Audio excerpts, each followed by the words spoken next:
नमस्कार, बहुत स्वागत है आप सभी का इंडी इनसाइट में। मैं आपके साथ वर्षा और आज का हमारा मुद्दा है जल की जद्दोजहद। विदिशा के ग्यारसपुर जनपद की ग्राम पंचायत मड़िया जामुन के आदिवासी पानी की एक एक बूंद के लिए तरस रहे हैं। ग्राम वासियों की माने तो एक ही हैंडपंप है, उससे भी पानी नहीं आता। कई पड़ोसी गांव में पानी न होने की वजह से अन्य जगह पलायन कर गए। वहीं जब जनपद पंचायत सीईओ भगवान सिंह राजपूत से बात की गई तो उनका कहना है कि हम पेयजल की समस्या का जल्द ही समाधान निकालकर ग्रामीणों को पानी उपलब्ध करवाएंगे। तो पानी की बूंद बूंद के लिए तरसते हैं ग्रामीण, जल की लगातार जद्दोजहद कर रहे हैं। प्यास की आस में ग्रामीण बैठे हैं। तस्वीरों में ये दयनीय स्थिति बयां करती है कि ग्रामीणों के हाल क्या होंगे। बिन पानी सब सून, पानी की किल्लत से ग्रामीण जूझते हुए दिखाई दे रहे हैं, पानी की समस्या से परेशान होते हुए दिखाई दे रहे हैं और बूंद बूंद पानी के लिए तरस रहे हैं लोग। और आपको बता दें कि एक ही हैंडपंप है इस गांव में, लेकिन पानी नहीं है। जनपद पंचायत सीईओ ने आश्वासन तो दिया है, लेकिन देखने वाली बात यह होगी कि इस आश्वासन का असर कब तक दिखाई देता है, क्योंकि सालों से ये ग्रामीण इस पानी की परेशानी से जूझ रहे हैं, लेकिन अभी तक उनकी कोई भी मांग की सुनवाई नहीं की गई है।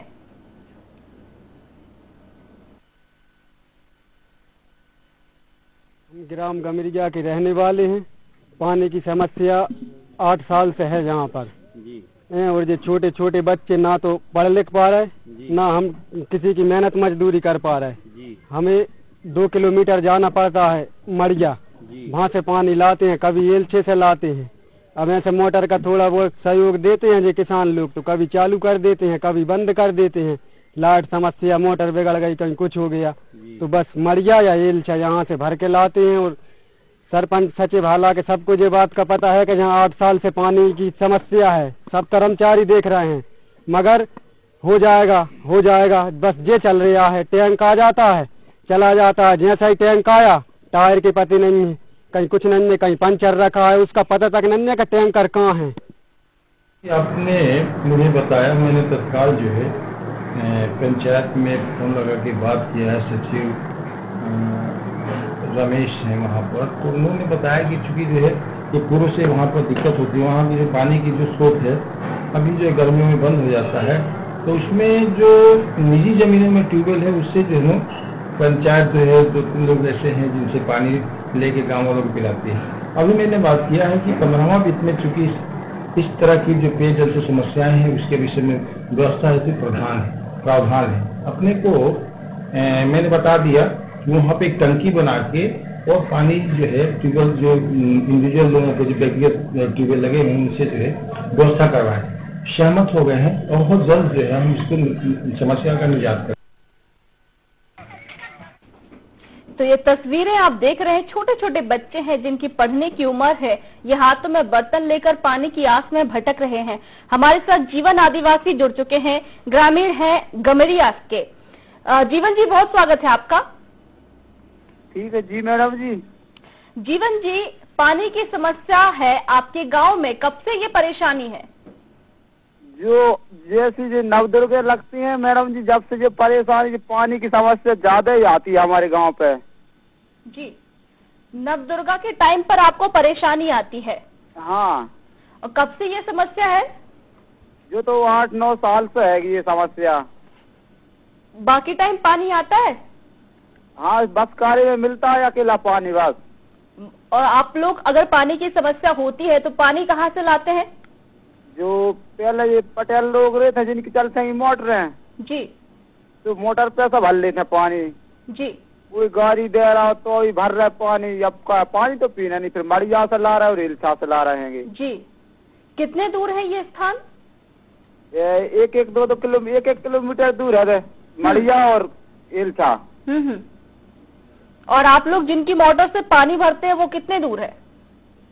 वो हैगी आधा किलोमीटर दूर हैगी। वो पटेल से बंदा चालू कर दे, इनकी मूंग चलत रही था, मूंग में तो पानी देता है तो वहाँ चालू रहता तो वहाँ से भर लेता, कभी बंद कर दे कभी चालू कर दे बिन्ने। तो लल्लू भैया की भाती तो अब फिर चलाते नहीं अब। जी जी, ये मोटर किसी की निजी मोटर है या फिर सार्वजनिक है? नहीं, निजी है बिनकी जी। हाँ, वो तो किसान है, बिनकी मोटर है तो देख चला देते हैं तो भर लेता, नहीं प्यास मर रहेंगे। तो पूरा गांव एक ही मोटर से पानी भरता है? हाँ, एक ही से भरता है। बिल्कुल। जीवन, हमारे साथ बने रहिए। हमारे साथ हेमराज भी जुड़ गए हैं। हेमराज साहू स्थानीय ग्रामीण है। हेमराज जी, बहुत स्वागत है आपका IND इनसाइड में। जी। हेमराज, तस्वीरें साफ तौर पर बयां करती हैं कि दर्द क्या होगा, पीड़ा क्या होगी, क्योंकि पानी, बिन पानी कुछ भी संभव नहीं है, लेकिन पानी की एक एक बूंद के लिए मोहताज हैं ग्रामीण। जी जी, समस्या है पानी की?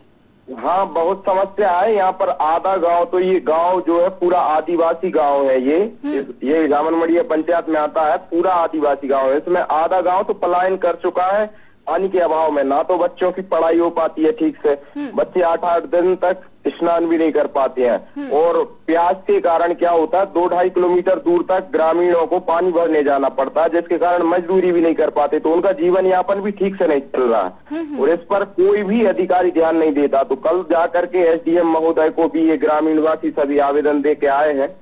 तो वर्तमान में अब देखते हैं क्या होता है उसमें। वहाँ की इतनी विकट परिस्थिति है कि बच्चों की पढ़ाई तो हो ही नहीं पा रही, उनका जीवन यापन भी नहीं हो पा रहा है, बच्चे स्कूल भी नहीं जा पाते, कुछ नहीं करते। आधा गांव तो पलायन करके भाग जाता है। केवल 4 महीने पानी रहता है बरसात में, उसके बाद 8 महीने पानी रहता ही नहीं है गांव में। और पंचायत की तरफ से कोई ध्यान नहीं दिया जाता, टैंकर भी नहीं भेजते हैं, कुछ भी नहीं करते हैं। वहाँ पे बोर बार बार लगाए जाते हैं, जो तो जिस जगह पे पानी नहीं है वहीं पे बोर लगा के फर्जीवाड़ा कर देते हैं। वहाँ की बोर को थोड़ी गांव से दूरी पर पर्याप्त पानी है, वहाँ पर इनको बोर लगाना चाहिए और उसमें पानी हो जाए तो उसको पाइपलाइन ले जा करके गांव में पहुंचाना चाहिए। और ऐसी अव्यवस्थाएं चल रही हैं इन लोगों की, जिस गांव में पर्याप्त पानी है, घर घर नल है, वहाँ पर ये टंकी निर्माण कर देते हैं इसी पंचायत में। और जो आदिवासी वंचित है, पानी एक बूंद पीने के लिए नहीं है, उनके लिए ये लोग टंकी का निर्माण ही नहीं कर रहे हैं। तो ये बड़ी विकट परिस्थिति है। तो आपके माध्यम से हम शासन प्रशासन से निवेदन करना चाहेंगे कि सरकार की बड़ी बड़ी योजनाएं चल रही हैं आदिवासियों के लिए, इन सब के लिए। तो ये इतना पिछड़ा हुआ गांव है कि पानी की व्यवस्था भी नहीं है उनके पास। तो शासन प्रशासन विशेष रूप से ध्यान दे और इन आदिवासियों की पानी की समस्या को खत्म कर। आपके माध्यम से ये हम बोलना चाहेंगे सभी शासन। बिल्कुल हेमराज जी, आपकी बात बिल्कुल पूरी तरह से जिम्मेदारों तक पहुंचाने की कोशिश की जा रही है। हमारे साथ रमेश कुमार कुशवाहा जुड़ गए हैं। हेमराज जी, आप हमारे साथ बने रहिए, आप पर आएंगे एक बार फिर से। रमेश जी हमारे साथ जुड़ गए हैं, ग्राम पंचायत मडिया जामुन सचिव हैं रमेश जी बहुत स्वागत है आपका। जी नमस्ते। रमेश जी, ग्रामीणों का आरोप है आप सचिव हैं, आपको पता होगा कितनी विकट परिस्थितियां हैं पानी की समस्या क्यों? कम से कम ये मूलभूत सुविधाएं तो होनी चाहिए गाँव में। क्या है मैडम जी, जो गंभीरिया गांव है वो जंगल के किनारे किनारे बसा हुआ है, जो वन भूमि है। और किनारे पे जो पहले PHE विभाग द्वारा जो हैंडपंप लगाए गए हैं, करीबन 4-5 हैंडपंप लगे हुए हैं वहाँ पे। तो उनमें जो है दिसंबर तक पानी रहता है, इसके बाद पानी चला जाता है हैंडपंपों से। तो एक नीचे किसान है लाला राम लोधी करके, तो उनके ट्यूबवेल से हम पानी पिलवाते हैं उनको। इस बार आगे एक नीलेश नाम के लड़के का बोर है, तो उससे पानी पिलवा रहे थे अभी तक हम। इसके बाद ये फिर ये शिकायत और दियारतपुर गए सभी लोग। फिर वहाँ से हमारे तहसीलदार साहब और हमारे अधिकारियों ने कहा कि वो टैंकर से, तो टैंकर का परिवहन तो वर्जित है मैडम जी। फिर भी हमने कल टैंकर रखवा दिया, आज भी हमने टैंकर से पानी पिलवाया है। और जो हैंडपंप है वहाँ की और PHE का है, इसमें जो टंकी लगाएं या अलग से कोई बोर करवाएं, तो PHE इसमें ध्यान दे जी। बच्चियाघर में जो टंकी रखी गई है तो वो तो PHE विभाग की योजना है, वो हमारा पंचायत का उसमें कोई वो नहीं है मैडम जी। जी हाँ, मोटर से पानी कोई बात नहीं होती, क्योंकि मोटर किसी की निजी वस्तु है। कब तक ग्रामीण किसी के ऊपर निर्भर रहेंगे, डिपेंड रहेंगे? उनको पानी की जरूरत है, इंसान को हर रोज हर वक्त पानी की आवश्यकता होती है। कब तक दूसरों के ऊपर निर्भर रहेंगे? नहीं, तो नीचे जो जहाँ पुराने बोर लगे हुए हैं वहाँ फिर से एक जगह तो पानी वहाँ आता नहीं है, उससे लगे हुआ जो काश्तकारों की जमीन है उसमें अपन कैसे बोर करवा दें? पानी की व्यवस्था ये कोई बहाना नहीं होता है हेमराज जी। देखिए, क्योंकि बहुत से गांव हैं जहां पर पानी भरपूर मात्रा में आता है, कोई बहाना नहीं चलता है, पानी तो कहीं पर भी आ सकता है। हमारे साथ संजीव सोनी भी संवाददाता जुड़े हुए हैं। संजीव जी, क्या है पूरी जानकारी, पूरा मामला क्या है, पानी की समस्या है? में ही उन्हें नवंबर से पानी नहीं मिलता है, उस हैंडपंप में पानी आता ही नहीं है, जिसके कारण लोग परेशान हो रहे हैं। और वाकई में ग्रामीणों में देखा तो बच्चों ने 4-5 दिन से नहाया नहीं है।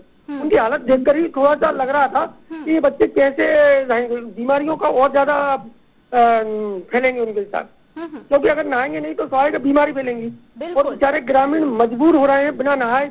जब पीने के लिए पानी नहीं है तो नहाएंगे कहाँ से? और इसके संबंध में जब मैंने बात की तो कई बार इन लोगों ने आवेदन भी दिए हैं, पंचायत स्तर पर, जिला अपने जनपद स्तर पर ही, तब भी इसका कोई समाधान नहीं हो पाता एक निश्चित। बस कुछ समय के लिए टेम्परेरी टैंकर वगैरह रखवा देते हैं और कोई समाधान नहीं होता। पानी के अलावा और भी कई समस्याएं हैं क्या गांव में? नहीं, पानी की समस्या सबसे प्रमुख पानी की समस्या है। तो कल मेरी जब जनपद सीओ से भी बात हुई थी तो उनसे भी मैंने बोला था, तो बोला कि जल्द से जल्द करवा दिया जाएगा। क्योंकि कल नायब तहसीलदार सृष्टि श्रीवास्तव भी शायद मेरे ख्याल से पहुंची थी, उस समय मैं पहुंचा तो ये निकल आई थी। तो उन्होंने सिर्फ टेम्परेरी व्यवस्था का बोल दिया है कि टैंकर रखवा देंगे, तो ये कोई समाधान नहीं होता उस समस्या का। जी, बात तो अब उजागर हुई है, अब निकलकर सामने आई है। पानी की समस्या है कब से? क्योंकि स्थिति बड़ी दयनीय दिखाई दे रही है। छोटे छोटे बच्चे लाइन लगाकर, बिल्कुल रैली निकालकर छोटे छोटे बर्तन से पानी भरने के लिए जा रहे हैं। उन बच्चों के अभी भविष्य बनाने के दिन है, वो हाथ में बर्तन लेकर पानी भरने जा रहे हैं। ये मेरे ख्याल से 10 साल के लगभग से ये समस्या है। जब मैंने ग्रामीणों से कल परसों चर्चा की थी तो ये 10 सालों से यहाँ पर ये स्थिति है। वो तो आज जब हम पहुंचे तब हमें ये मालूम चला, नहीं तो उससे पहले मालूम था ही नहीं है। तो 10 साल और 10 सालों से समस्या इस गांव की। ये मतलब अपने ग्यारसपुर जनपद से सबसे पिछड़ा हुआ गांव है। हाँ। जो एक पहाड़ी इलाके में है, जिसलिए शासन प्रशासन भी इस पर ध्यान नहीं दे रहा है। 10 सालों से किसी से बात करने की कोशिश की गई, क्योंकि शिकायत तो अब की गई है। 10 साल से ग्रामीण परेशान हो रहे हैं, किसी तक तो बात पहुंची होगी। मैम क्या है कि ग्रामीण बेचारे सचिव और सरपंच से शिकायत कर लेते हैं तो वो टेम्परेरी व्यवस्था कर देते हैं। जब मामला मेरे समक्ष आया तो जब मैंने उसका कवरेज किया तब मुझे ये जानकारी मालूम चली। और ग्रामीणों का कहना है इसी संबंध में टैंकर कोई परमानेंट सोल्यूशन नहीं है ना, कोई तो उनको उपलब्ध करवाना पड़ेगा। नहीं है जी जी जी, तो वो टैंकर रखने के लिए बात नहीं है। और इस कारण ये कोई सॉल्यूशन नहीं है टैंकर का। जबकि मैंने बात की थी सीओ साहब से तो कहने लगे कि पीएचई विभाग से कहकर हम बोर करवाते हैं और उसके बाद देखते हैं पाइपलाइन बिछवाएंगे। बस आश्वासन दे दिया जाता है और धरातल पर कुछ नहीं दिखता। मैम हेमराज जी हमारे साथ जुड़े हुए हैं। हेमराज जी, कहीं ना कहीं विकास भी तो प्रभावित होता है। अगर किसी एक भी चीज की कमी होती है और अगर ग्रामीणों का या किसी का भी ध्यान उस समस्या की तरफ होता है तो विकास की तरफ तो कभी ध्यान ही नहीं जाएगा। रमेश जी। जी जी जी रमेश जी, मेरा सवाल यह है कि विकास की तरफ कब ध्यान देंगे? जब पिछले 10 सालों से पानी ही उपलब्ध नहीं हुआ तो वहां के जिम्मेदार क्या कर रहे हैं? जब पानी उपलब्ध नहीं करवा पा रहे हैं तो विकास तो बहुत दूर की बात है। जी जी मैडम जी, कल नायब तहसीलदार मैडम गई थी और पटवारी साहब भी साथ में गए। पीएचई विभाग के अधिकारी भी थे वहाँ पे। उन्होंने जो शासकीय नंबर देख के कोई 21 नंबर करके है उसमें बोर कराने का कहा है। तो पीएचई वालों ने लिख लिया है तो 1-2 दिन में वहाँ पे बोर लग जाएगा। हाँ, और पाइपलाइन के द्वारा ऊपर जो गांव के पास में टंकी रख करके उनको पानी दिया जाए। करीबन 1 सप्ताह के अंदर ये सब व्यवस्था हो जाएगी, पीएचई वालों ने कहा। कल ही मैडम गई थी। हाँ, कोई समय सीमा निर्धारित की है इन लोगों ने कि कब तक इन लोगों को पानी उपलब्ध करवाया जाएगा? बताया उन्होंने? दिया है उन्होंने जी, 1 सप्ताह का समय दिया है पीएचई वालों ने। अच्छा। हाँ, और 1 सप्ताह के अंदर जब तक ये टैंकर से व्यवस्था पंचायत करेगी। हाँ, तो ये 10 साल पहले से ये एक्शन क्यों नहीं लिया गया? आवेदन कई बार पीएचई विभाग को प्रस्ताव ठहराव भेजे गए, लेकिन बोर वहीं किनारे पे जो गांव का किनारा है और जहां जंगल है वहां पे बोर, तो वहां पानी उतना आ नहीं पाया है। जी, पानी उतना नहीं आ पाया है। हमारे साथ एसडीएम तन्मय वर्मा भी जुड़ चुके हैं। तन्मय जी, बहुत स्वागत है आपका। तन्मय जी, सुन पा रहे हैं? तन्मय जी, तन्मय जी, आप तक मेरी आवाज पहुंच पा रही है? तो जिम्मेदार फोन काट रहे हैं। एसडीएम हमारे साथ तन्मय जुड़े हुए थे, लेकिन उन्होंने अपना फोन काट दिया है। हमारे साथ रमेश जी जुड़े हुए हैं, सचिव हैं। रमेश जी, वापस आते हैं। रमेश जी, जिम्मेदार जवाब देने से कतरा रहे हैं। रमेश जी ने भी अपना फोन काट दिया है। हमारे साथ संजीव जी, हमारे संवाददाता बने हुए हैं। संजीव जी, जिम्मेदार बात करने से कतरा रहे हैं क्योंकि जवाब नहीं है उनके पास। जी मैम, मुझे भी यही लगता है कि अधिकारियों के पास भी जवाब नहीं है, क्योंकि ये बहुत विकट परिस्थिति है और आदिवासी इलाका है, बेचारे बहुत पिछड़ा हुआ गांव है। ये तो अपनी रोटियां सेक रहे हैं, लेकिन बच्चों की स्थिति देखिए, कितनी दयनीय स्थिति है। नहाने के लिए पानी नहीं है। जी जी जी। और कल ये मरिया जामुन के जो सारे लोग कल ग्यारसपुर तहसील में भी आए थे आवेदन लेकर, तो उन्हें भी आश्वासन देकर वापस भेजा दिया गया है। क्या लगता है? जी जी, देखो, वैसे मेरी जब बात हुई थी तो सीओ साहब बता रहे थे कि जल्द से जल्द इस समस्या का समाधान हो जाएगा। समाधान हो जाएगा, लेकिन जवाब तो दे नहीं पा रहे। समाधान क्या निकालेंगे जिम्मेदार? कहीं ना कहीं मुझे लगता है कि जिम्मेदार लोग भी इसको ले नहीं रहे, जिसके कारण ये 10 सालों से पानी की व्यवस्था हो नहीं पाई है। जी जी, कारण यही है। कहीं ऐसा ना हो कि ये इन्होंने जो 1 सप्ताह का टाइम दिया है वो भी आश्वासन बनकर रह जाए, क्योंकि मुझे जिस तरीके से उनने जो एक्शन लिया है, जब मैंने बात करने की कोशिश की, जवाब ही नहीं दे पाए। अगर वो एक्शन लेना चाहते हैं तो जवाब तो देते कम से कम। हाँ, ये जवाब तो उनको देना चाहिए। मुझे भी लगता है कि वो किसी न किसी कारण से बचते नजर आ रहे हैं। जी, क्या कारण लगता है संजीव जी कि बच रहे हैं जिम्मेदार? इसके पीछे का कारण क्या हो सकता है? क्योंकि पानी उपलब्ध कराना अगर इन लोगों को इतना भारी पड़ रहा है तो विकास तो बहुत दूर की बात है, दूसरी सुविधाएं कैसे दे पा रहे होंगे? वह उस गांव की हालत क्या होगी, हम सोच सकते हैं, जिस गांव में पानी नहीं है। मैम, इस गांव में बहुत इंटीरियल है और इस गांव में बहुत ज्यादा पिछड़ा हुआ है। आजादी के बाद से अगर देखा जाए तो वाकई में यह बहुत पीछे गांव है और कहीं ना कहीं यहाँ पर प्रशासन ध्यान नहीं दे रहा है और नेता लोग भी सिर्फ अपने वोट के लिए रखते हैं राजनीति, और बाकी इस ओर कोई ध्यान नहीं देता। जी। और योजनाओं का लाभ मिल पा रहा है? और योजना का जी, और पंचायत स्तर की योजनाएं तो मिल जाती हैं उनको लाभ, लेकिन जब मेन समस्या है पानी की। मैम, अभी इसको देखा जाए तो मेन समस्या है पानी की। और इस क्षेत्र मैंने देखा हर क्षेत्र में मैम मैंने कवरेज किया है, तो हर क्षेत्र में पानी की समस्या बहुत ज्यादा है। ग्यारसपुर के हैदरगढ़ क्षेत्र में जी, ये पानी की जो समस्या है वो कुछ महीनों के लिए बहुत ज्यादा भयानक हो जाती है और ये परेशानी पिछले 10 सालों से चली आ रही है। तो मेरे हिसाब से तो बहुत सालों पहले इसका समाधान हो जाना चाहिए, क्योंकि सबको दिखाई देता है, सबको नजर आता है कि किस चीज की परेशानी है।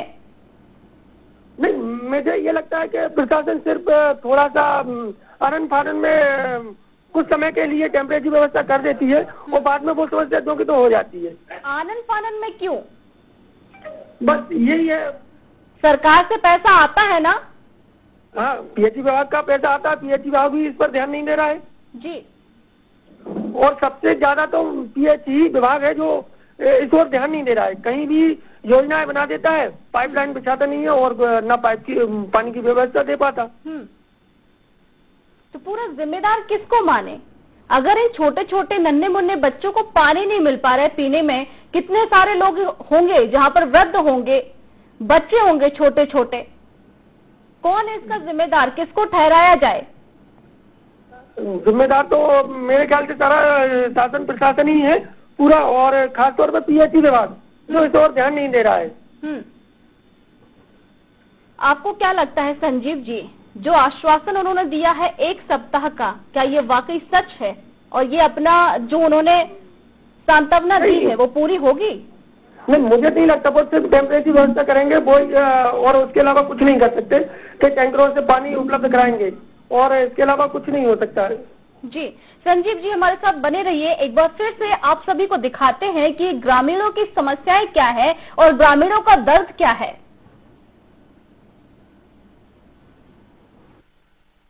ग्राम गमरिया के रहने वाले हैं। पानी की समस्या 8 साल से है यहाँ पर जी। और जो छोटे छोटे बच्चे ना तो पढ़ लिख पा रहे, ना हम किसी की मेहनत मजदूरी कर पा रहे जी। हमें 2 किलोमीटर जाना पड़ता है मड़िया, वहाँ से पानी लाते हैं, कभी एलछे से लाते हैं। अब ऐसे मोटर का थोड़ा बहुत सहयोग देते हैं जो किसान लोग, तो कभी चालू कर देते हैं, कभी बंद कर देते हैं। लाइट समस्या, मोटर बिगड़ गई, कहीं कुछ हो गया तो बस मड़िया या एलछा यहाँ से भर के लाते हैं। और सरपंच सचिव हालांकि सबको ये बात का पता है कि यहाँ 8 साल से पानी की समस्या है, सब कर्मचारी देख रहे हैं, मगर हो जाएगा बस ये चल रहा है। टैंक आ जाता है चला जाता है, जैसा ही टैंक आया टायर के पते नहीं है, कहीं कुछ नहीं है, कहीं पंचर रखा है, उसका पता तक नहीं है कि टैंकर कहाँ है। आपने मुझे बताया, मैंने तत्काल जो है पंचायत में फोन लगा के बात किया है, सचिव रमेश है वहाँ पर, तो उन्होंने बताया कि चूंकि जो है ये पूर्व से वहाँ पर दिक्कत होती है, वहाँ की जो पानी की जो स्रोत है अभी जो गर्मियों में बंद हो जाता है, तो उसमें जो निजी जमीनों में ट्यूबवेल है उससे जो है पंचायत जो है 2-3 लोग ऐसे हैं जिनसे पानी लेके गाँव वालों को पिलाती है। अभी मैंने बात किया है कि 15वां वित्त में चूंकि इस तरह की जो पेयजल से समस्याएं हैं उसके विषय में व्यवस्था हेतु प्रावधान है। अपने को मैंने बता दिया कि वहाँ पे एक टंकी बना के और पानी जो है ट्यूबवेल जो इंडिविजुअल लोगों को जो व्यक्तिगत ट्यूबवेल लगे हैं उनसे जो है व्यवस्था करवाएं। सहमत हो गए हैं और बहुत जल्द जो है हम इसको समस्या का निजात कर लेंगे। तो आपने सुना होगा कि किस तरीके से ग्रामीण परेशानियों से जूझ रहे हैं। लोग आश्वासन देते हैं, झूठे आश्वासन देते हैं, लेकिन कोई भी काम उस गांव में नहीं किया जा रहा है। हमारे साथ संजीव लगातार बने हुए हैं। संजीव, आप क्या कहेंगे, क्योंकि कोई भी उम्मीद नजर नहीं आ रही है। उन बच्चों के भविष्य का क्या होगा जो छोटे छोटे बर्तन लेकर गाँव में भटकते हुए नजर आ रहे हैं? देखिए, अगर पानी की व्यवस्था नहीं होती तो उनकी पढ़ाई भी कहीं ना कहीं प्रभावित होती है। और जब ग्रामीणों से कल मैंने बात की तो नवंबर दिसंबर से यहाँ पानी की समस्या स्टार्ट हो जाती है। तो जब पानी की समस्या स्टार्ट हो जाती है स्वाभाविक है उनकी पढ़ाई बहुत ज्यादा डिस्टर्ब होगी और बहुत पीछे हैं वो लोग। आसपास के गांव के लोग मैंने सुना है कि पलायन करके चले गए हैं। कहीं ऐसा ना हो कि ये ग्रामीण चिल्लाते चिल्लाते इनकी जो उम्मीद भरी निगाहें हैं वो एक दिन वो आग खत्म हो जाए, इनको भी वो गांव छोड़कर जाना पड़े, पलायन करना पड़े, ऐसी नौबत आ सकती है। परिस्थितियां देखकर, तस्वीरें देखकर तो यही लग रहा है। जी मैम, पलायन कर रहे हैं, 20% लोग पलायन कर चुके हैं। कुछ लोग दूसरे गांव पानी के लिए जाते तो उधर भी व्यवस्था नहीं होती, और अगर यही स्थिति बनी रही तो बहुत जल्दी ये गांव खाली हो जाएगा, तो जब पानी की समस्या समाधान नहीं होगा। क्योंकि आय के स्रोत भी उनके सारे समाप्त हो जाते हैं। जब पानी नहीं है तो खेती किसानी के लिए ज्यादा परेशान होते हैं वो लोग, तो सहाय के पलायन तो करेंगे ही वो, और पलायन कर भी रहे हैं, क्योंकि 20% लोग पलायन कर चुके हैं उस गाँव से। जी, ग्रामीणों के सामने बड़ी विकट परिस्थितियां हैं, क्योंकि उतने ज्यादा उनके पास धन भी नहीं है, पर्याप्त गरीबी से जूझ रहे हैं, दूसरा पानी से जूझ रहे हैं, तीसरा अपना घर छोड़कर अगर दूसरी जगह पलायन करना पड़े तो कैसे वो सरवाइव करेंगे, ये भी एक सवाल खड़ा होता है। पानी की समस्या के कारण उनका, और वैसे तो आदिवासी क्षेत्र पिछड़ा हुआ, इसलिए और ज्यादा उनको विकट परिस्थिति है उनके सामने, क्योंकि आय के स्रोत है भी नहीं है, ना कोई धंधा है ना कुछ है। थोड़ी मोटी छोटी सी किसानी है, उसमें भी पानी की समस्या, तो और बेघर हो रहे हैं वो, तो घर छोड़कर जाएंगे ही, स्वाभाविक है, पलायन करेंगे। बिल्कुल संजीव जी, बिल्कुल उनका पूरा जीवन अस्त व्यस्त दिखाई दे रहा है। संजीव जी, बहुत शुक्रिया हमारे साथ जुड़ने के लिए। तो ग्रामीणों का पूरा जीवन अस्त व्यस्त दिखाई दे रहा है। और जो ग्रामीण है वो किसान भी है, किसानी में भी पानी की आवश्यकता पड़ती है, उनकी रोजी रोटी ही वही है। लेकिन अगर पानी ही उपलब्ध नहीं होगा तो क्या होगा उनकी रोजी रोटी का, कैसे वो अपना जीवन बसर करेंगे, कैसे इस गांव में रहेंगे, कैसे बच्चे अपने भविष्य के लिए लड़ पाएंगे, जूझ पाएंगे। अब देखने वाली बात ये होगी कि जो जिम्मेदार सो रहे हैं वो कब जागते हैं। इसी के साथ IND इनसाइड में फिलहाल इतना ही। आप देखते रहिए IND 24। नमस्कार।